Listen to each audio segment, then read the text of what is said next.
उत्तर प्रदेश का जौनपुर शहर। यहाँ एक किला जो सैनिकी व्यवस्था के लिए इस्तेमाल होता था। और अगर आप जौनपुर में हैं और आपने यहाँ का शाही किला नहीं देखा तो आप ये मान कर चलिए कि आपकी यात्रा अधूरी है।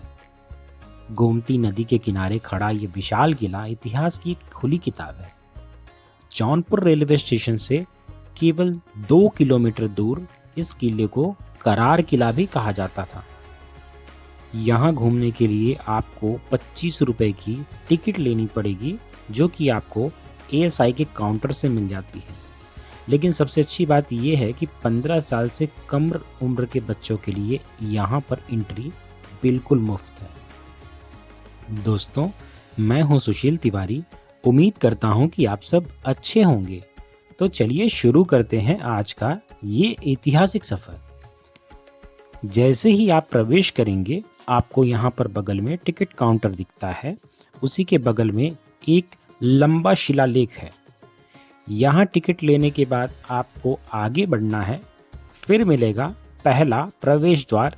मुख्य गेट के अंदर कदम रखते ही सबसे पहले आपको इमारतों के ऊपर दिखाई पड़ेंगे कुछ रंगीन पत्थर, जो कि आज अभी भी हैं। उसी के साथ साथ कुछ नक्काशियां भी आपको दिखाई पड़ेंगी, जो कि मुख्य दरवाजे पर है। भीतर प्रवेश करने पर आपको बेहद खूबसूरत गुंबदनुमा छत मिलेगी, जिसके ठीक बीच में कमल के फूल की एक शानदार नक्काशी की गई है। इसके ऊपर रास्ता था, इसके ऊपर चौकी भी बनाई गई थी, जिस पर सैनिक चढ़कर सुरक्षा करते थे। लेकिन कुछ लोगों के गलत व्यवहार के कारण अब उस ऊपर चढ़ने वाले रास्ते को बंद कर दिया गया है। और यहाँ पे भीतर मुख्य दरवाजे की दीवारें भी कुछ कम दिलचस्प नहीं हैं।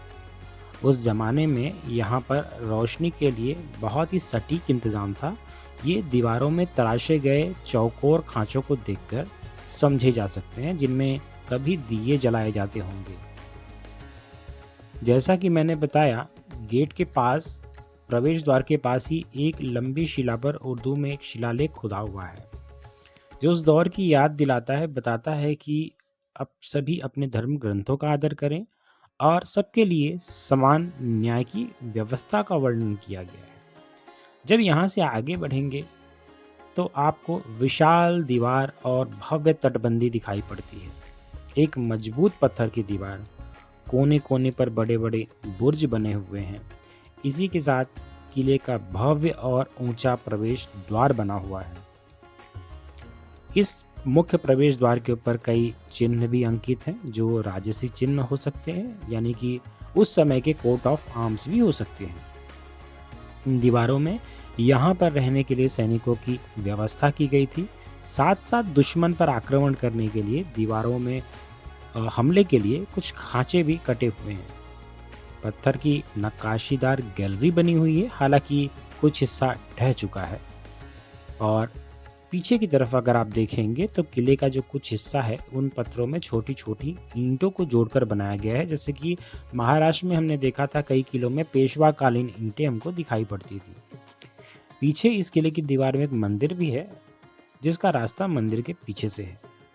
अब यहाँ से भीतर प्रवेश द्वार से जैसे हम आगे बढ़ेंगे तो हमको एक सामने मस्जिद दिखाई पड़ती है।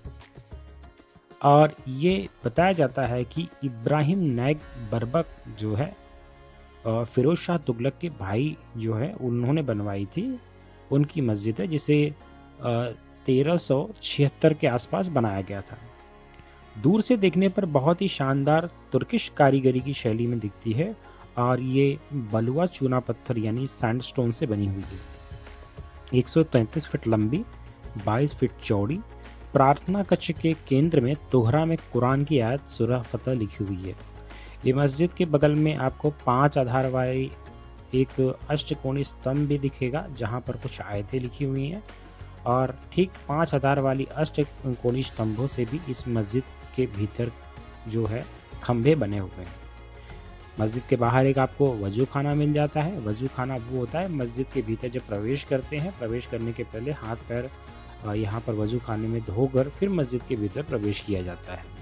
इसके दोनों तरफ इबादत करने के लिए काफ़ी लंबी चौड़ी जगह दी गई है। ये उस समय की बड़ी जमात इबादत जो थी किया करती थी। ये मस्जिद जौनपुर की सबसे पुरानी मस्जिदों में से एक है और इसी के बगल में एक अटाला मस्जिद है और इसकी तुर्किश स्टाइल की बनावट जो है आज वैसे ही दमदार दिखती है। अब इस किले में एक जादुई हिस्सा है जो कभी भूल भुलैया भी कहा जाता था, तो उसकी बात करते हैं। मुगल काल में बने शाही हमाम, ये जो हमाम है शाही हमाम है और ये उस ज़माने का एक बहुत ही हाईटेक स्नानघर था जिसमें लोग स्नान किया करते थे। यहाँ के सैनिक और सिपाही स्नान किया करते थे, जिसे तुर्किश स्टाइल में बनाया गया था। इसके भीतर जाने पर आपको एकदम भूल भुलैया जैसा एहसास होगा और अगर आप अकेले जाएंगे तो आप डर भी सकते हैं। तो बेहतर होगा कि आप कई लोगों के साथ में जाएं या किसी को साथ में लेकर जाएं। यहाँ पर आवाज़ बहुत ही तेज़ी से गूंजती है। यह ज़मीन से नीचे की तरफ बनाया गया है। यहाँ पर पानी एक तरफ से गर्म होता था, दूसरी तरफ से ठंडा पानी छोड़ा जाता था, फिर वो मिलकर थोड़ा कम गर्म होता था और उसके बाद इसे अलग अलग टैंकों में छोड़ा जाता था और उसके बाद यहाँ पे लोग स्नान किया करते थे। तो जैसे मैंने बताया कि ठंडे और गर्म पानी के लिए यहाँ पे अलग अलग इंतज़ाम हुआ करते थे। छत पर आप देखेंगे बड़े बड़े गोल छेद और रोशनी और वेंटिलेशन का काम करते थे। यहाँ का पानी जो है इस बाहर आपको 2 बड़े बड़े कुएं बनाए गए थे जो आज भी मौजूद है। इसमें आज भी पानी है, तो वहाँ से इस पानी लाया जाता था। हम इस तुर्की हमाम की पूरी वीडियो भी अपलोड कर देंगे ताकि आप उसे देख और समझ सकें। किले के बाहर जब आप देखेंगे तो एक बरादरी बनी हुई है जो कभी यहाँ के जो मुख्य कोतवाल हुआ करते थे उनका ठिकाना हुआ करती थी। बरादरी के पीछे सुरक्षा के लिए खास गैलरी बनाई गई थी जहाँ से नज़र रखी जाती थी बाहर की तरफ। पीछे की तरफ सद्भावना पुल और गोमती नदी, दूसरी ओर से अगर देखा जाए तो शाही पुल जो अकबर के समय का है वो भी हमको यहाँ से देखने को मिल जाता है। गंगा जमुनी तहजीब की एक संस्कृति की झलक यहाँ पर आसानी से देखने को मिलती है। तो बरादरी के पीछे का हिस्सा जैसे मैंने बताया कि वो काफ़ी नाजुक और गिरने वाली हालत में है, इसलिए वहाँ पर भीतर प्रवेश नहीं दिया गया, उसे बंद किया गया है। इस किले के भीतर बहुत ही सुंदर गार्डन्स बनाए गए हुए हैं। लोग यहाँ पर आकर, हालांकि इतिहास की दृष्टि से तो नहीं, लोग घूमने फिरने आते हैं, लेकिन समझने के लिए यहाँ पर कुछ ही चीज़ें हमको मिली। और जो तटबंदी थी, विशाल तटबंदी, वहाँ पर हमको जाने नहीं दिया गया। ऐसा बोला गया कि वो सब गिरने की अवस्था में है, उसका रिपेयरिंग का काम चल रहा है, इसलिए वहाँ पर हमको जाने के लिए नहीं देंगे। फिर भी हम जहाँ तक जा सकते थे वहाँ हमने कोशिश की और दूर से ही जितना हो सकता था हमने इसे देखा।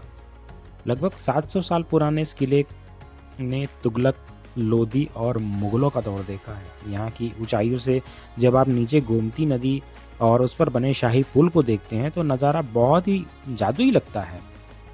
आज ये ऐतिहासिक धरोहर जो है आर्कोलॉजिकल सर्वे ऑफ इंडिया के कंट्रोल में है और जौनपुर के गौरव को पूरी दुनिया के सामने शान से पेश कर रही है। तो दोस्तों, हमारी यात्रा आज यहीं तक थी। जल्द ही मिलेंगे हम एक नई कहानी और नई यात्रा के साथ। तब तक आप सभी का दिन शुभ हो।